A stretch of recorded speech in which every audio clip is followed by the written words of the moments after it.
أعوذ بالله من الشيطان الرجيم.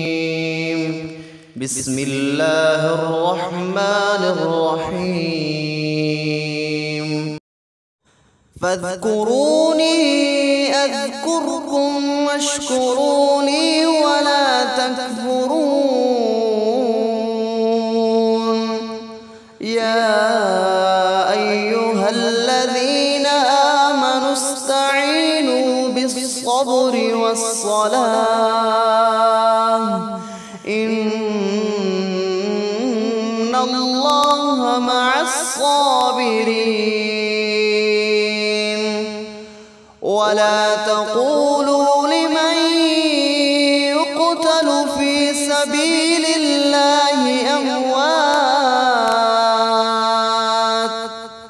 بل أحياء ولكن لا تشعرون.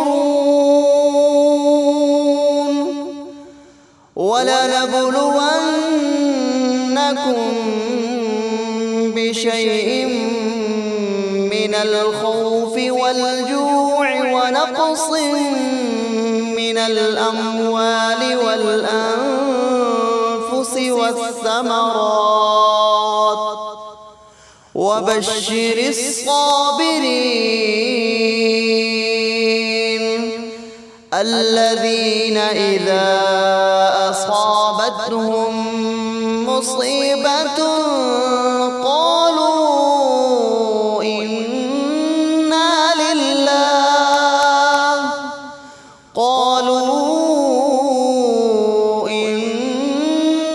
لله وإنا إليه راجعون. أولئك عليهم صلوات من ربهم ورحمة وأولئك